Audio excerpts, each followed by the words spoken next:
So, hey Rahul, thank you for coming on the show. Thank you so A- much, Rishi, for having me.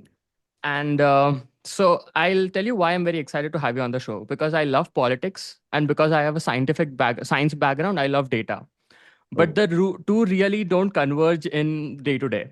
However, your book and your work, aligns them together and merges them together and allows us to see politics, Indian politics, especially from a data intensive lens. So that is why I'm very excited to have you on the show.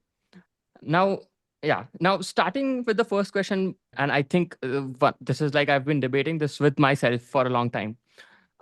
In a podcast on YouTube, you had mentioned that what shape the right wing would take in India was unclear, at least in the 1950s and 60s. It could have been multiple parties were fighting for it, and it took the shape of the BJP, but it was not very clear in the 1960s. My question here is, why did it take it took almost took 50 years for a right wing party to win an election after independence in India? So my question was, why did it take the right wing to so much time to mature? And like the argument that I was giving myself was like, oh, Sardar Patel died in 1950, Shyama Prasad Mukherjee died in 1953, and that was a huge blow to the right wing movement, and it took a lot of time to consolidate. And so, where do you put this argument, and why do you think it took right wing so much time to consolidate in Indian politics?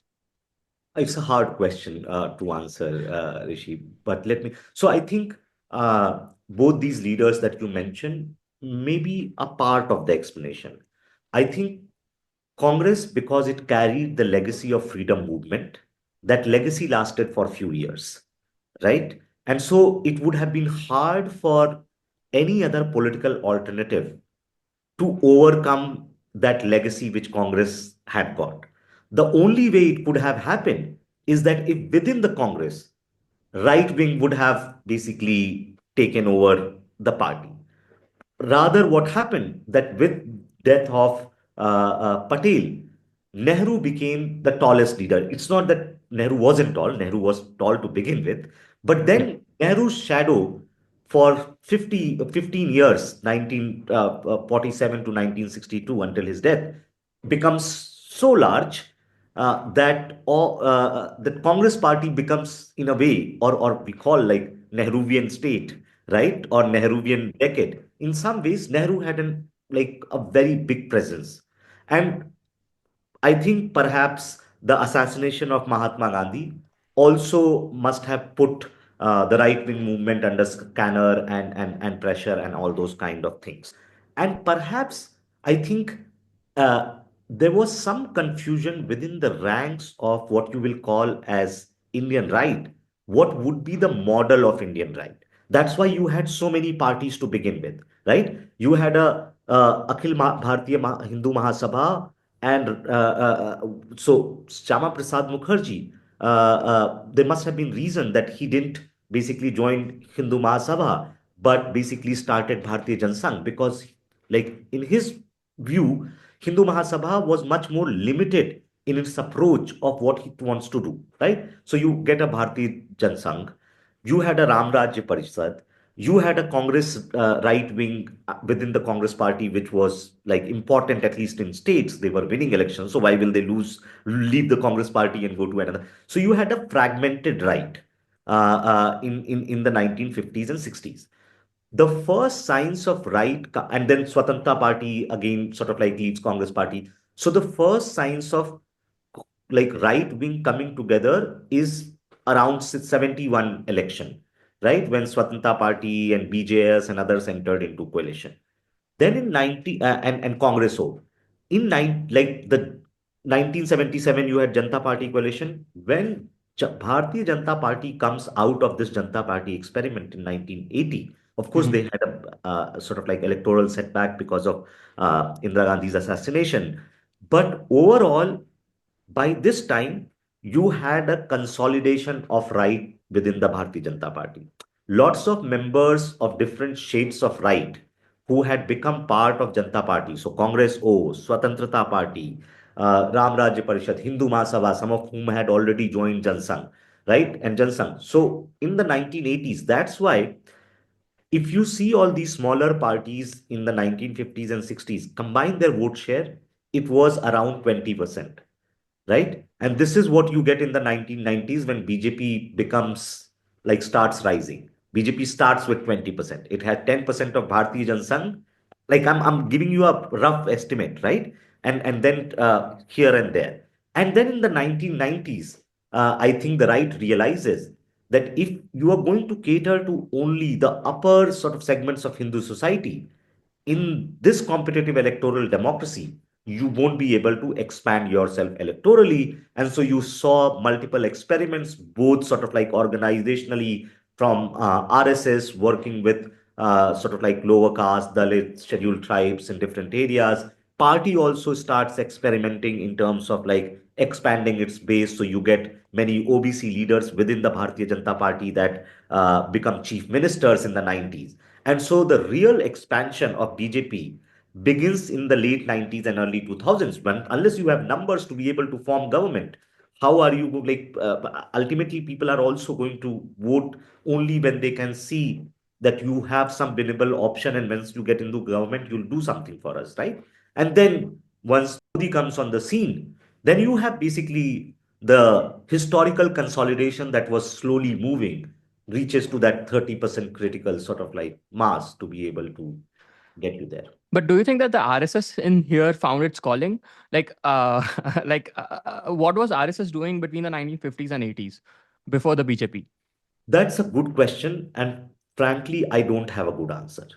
The reason I don't have a good answer because RSS has not been very well studied in terms of like scholarly literature on what the organization has been doing in this period of 1950 to 1980s.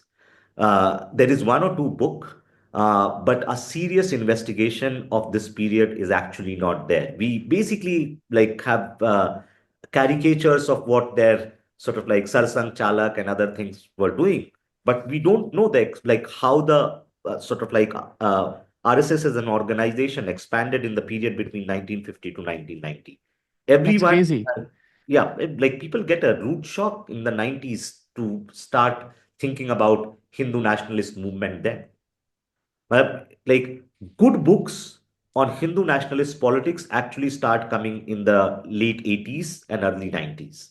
But you still think that even currently RSS is not very well studied, or the period between 50s and 80s is not very well studied. So period between 50s and 80s is generally not just of RSS, but of other parties, except I think the Congress has not been done well. Uh, two, especially I think because the way perhaps RSS operates, people might not have got the kind of access that was needed to do this kind of study. So I don't know why it hasn't happened. But Gotcha. like the question that you actually quoted is a question from B.D. Graham's book, who wrote Saffron Brotherhood. And I think the book came out in 1987. And the question he basically asked that if you are in 1947, it would have been difficult for you to predict who would be the carrier of India's right wing politics or Hindu politics 50 years later. Now we know it's RSS BJP, but that time you had a big sort of like wing within the Congress party. You had Hindu Mahasabha, which had a 50-year history.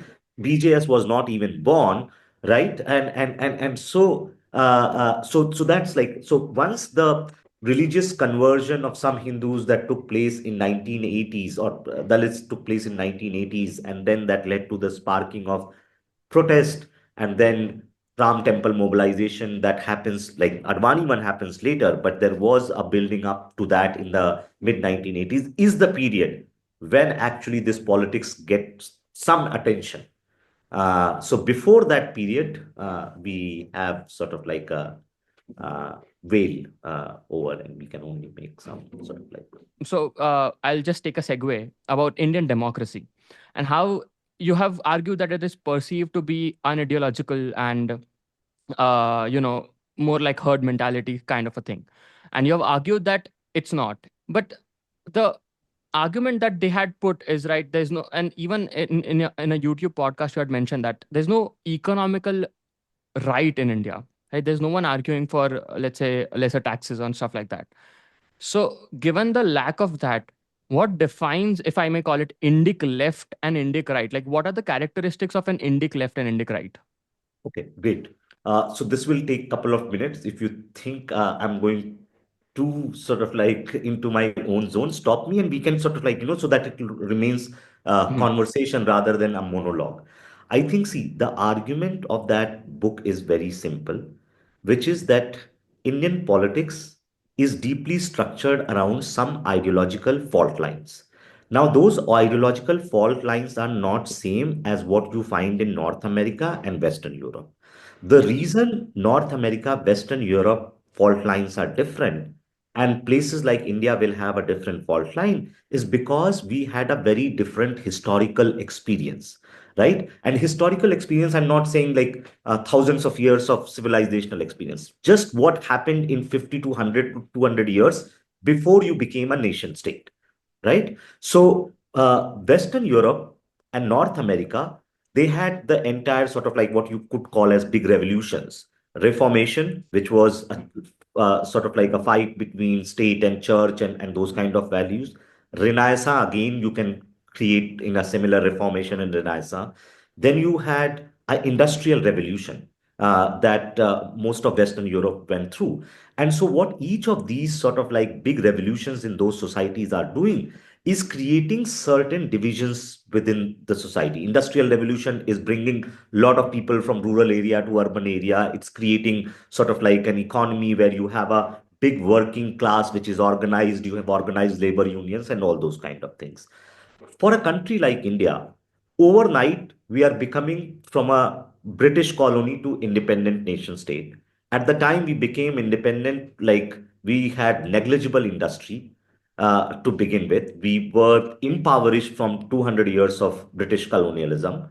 And so, in that sense, uh, given the size, like most, like the very first statement that Nehru spoke in the Constituent Assembly as objective resolution was that the task of this assembly is to think about feed the hungry, clothe the naked. That's where we are starting from, right? And so, uh, taxation, whether markets and state should have been a conflict, the kind of economic ideas that drive Western Europe is not going to be in a country where 75% people at that time didn't have 2 meals a day, kind of a thing.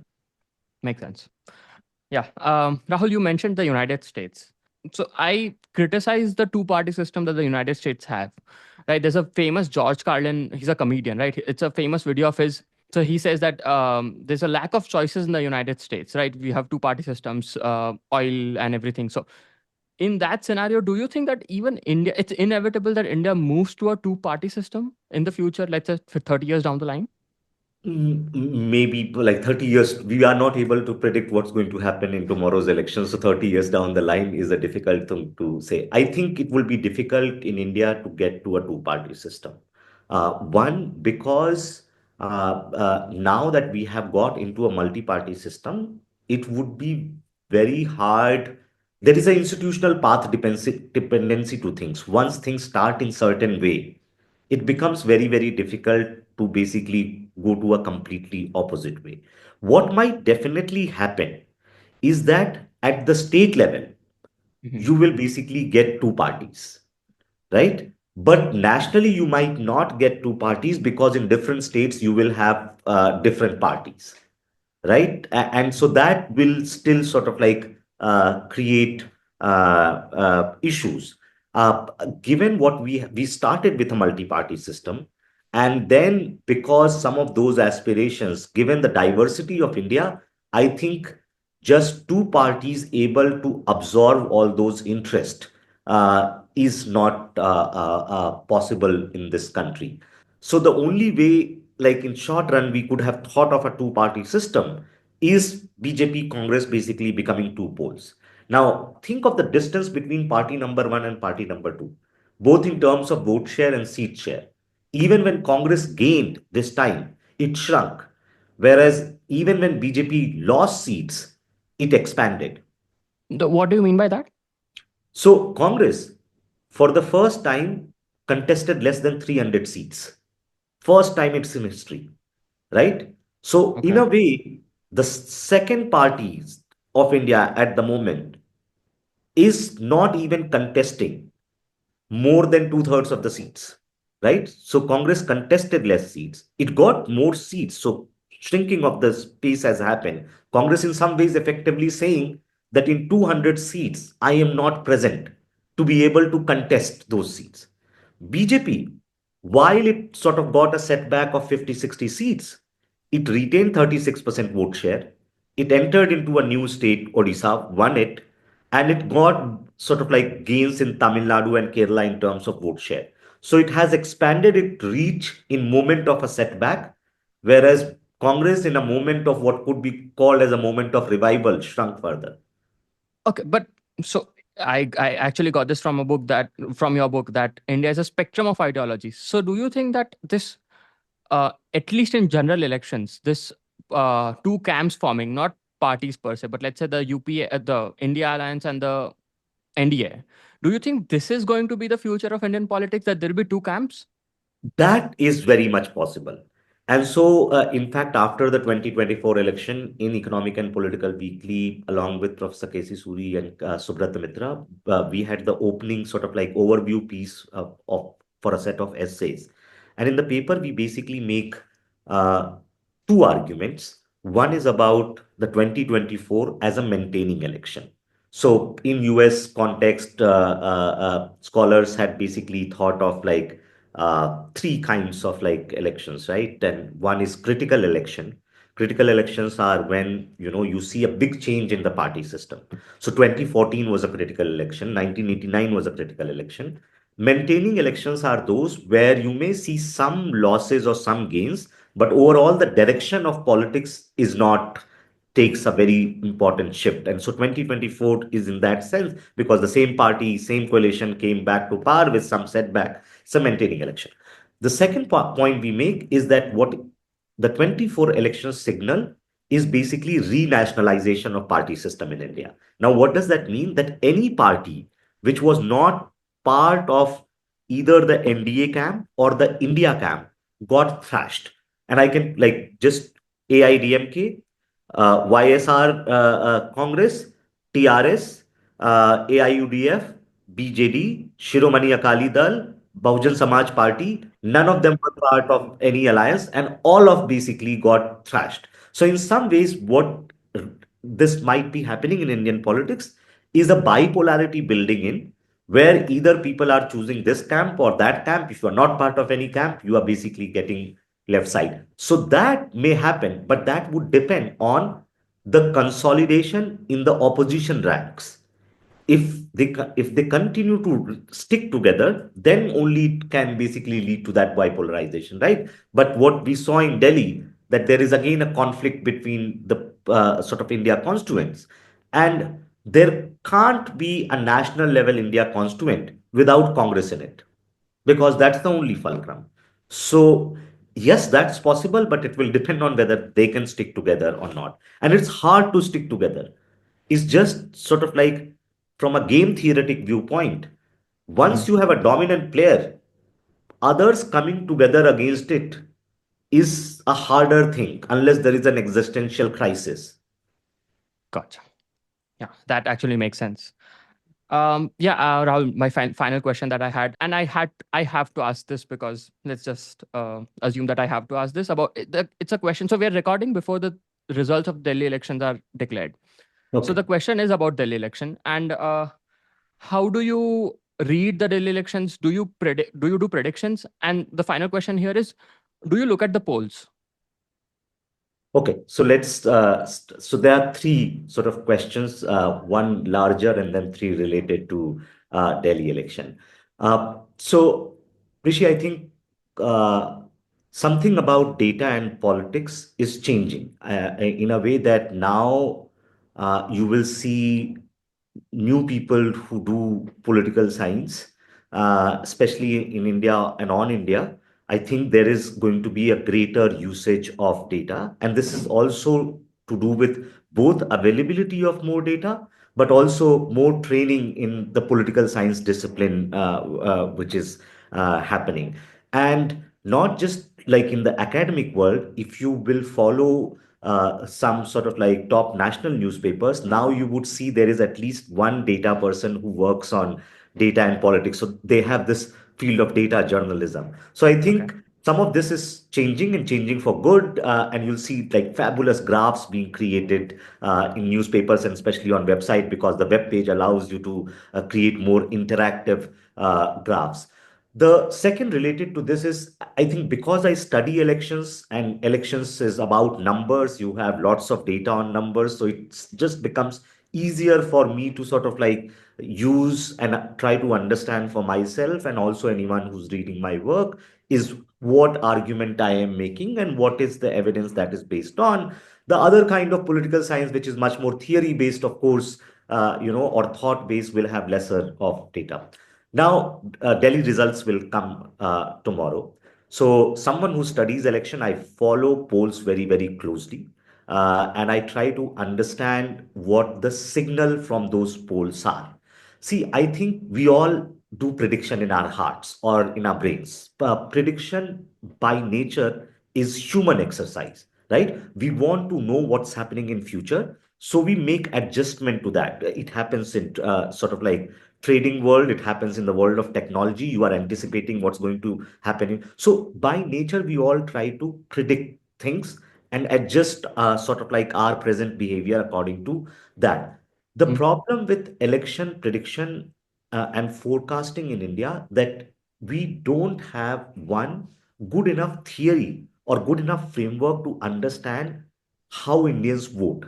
So we have some sort of like ideas, oh, caste matters, class matters, region matters, but what drives it, we don't have a good idea. So any sort of like, you can only understand numbers when you have some way of framing or sort of like culling out interpretation of those numbers. So we lack a theory. That's to begin with. I think the second problem with forecasting elections in India is that numerically also we have not been able to figure out what are the parameters that sort of like work in conversion of votes to seats in India, right? Okay. And that creates a serious problem. So I basically, if you ask me what I do, like when I look at polls, I basically start with, okay, what is the sort of like convergence among couple of credible pollsters? And by credible means someone who has been doing polls for at least 5, 10 years, right, and has a decent track record. So I look at those two, three polls. First is, where are they heading in terms of who is leading party, who's second party, and what is the gap between the two. Mhm. That's all I basically care about. How many seats someone is giving, I don't care about that at all. So my thumb rule is whether there is a convergence in polls on who the winner is, whether there is a convergence in the poll, or at least some direction about what's the distance between the two parties, because ultimately these two things are going to tell us how the seat tally might look like. By nature, any prediction exercise is a statistically it's an exercise of modeling uncertainty. It's not about predicting on the dot. If you get on the dot, it's a fluke. There is no right. So it's stats 101. And third, like where if you ask me on the polling thing, my own sort of like unhappiness, sadness, or whatever you would say, is that what we have not been able to do is to know why we get it wrong. We brush those questions. To be able to learn anything in life is to realize why we were not being able to learn in the past, right? So that's on the polling business. What's going to happen in Delhi? Like now, all polls have converged on BJP being sort of like ahead. Whether that will hold tomorrow, I don't know, right? Okay. Because in last 1 year, we have seen polls basically getting this completely wrong. And so like someone who sits on TV channels on the polling day as well as on the counting day, I always am more nervous on the counting day, because polling day sets you for an expectation. You have some sort of like theoretical answers of why it happened. And when the results starts coming in, sometimes you have to completely overturn what you were arguing 2 days before. And so and given like this exercise has been always humbling for me in a way, that most times you had some anticipation and that doesn't work out. So, like I basically go with a very open mind on what's going to be happening. When think of it, like lakhs and crores of people are voting to get to the result. What you are going, you have some general expectations, and so from that general expectation, you make some hypothesis. They may or they may not hold. I think tomorrow it could be a closely contested election in terms of vote share. Mhm. Closely contested, I'm saying like 3 to 4% or 5% difference between the two parties. However, I'm happy to talk about like Delhi politics if you want to, but I leave it to you.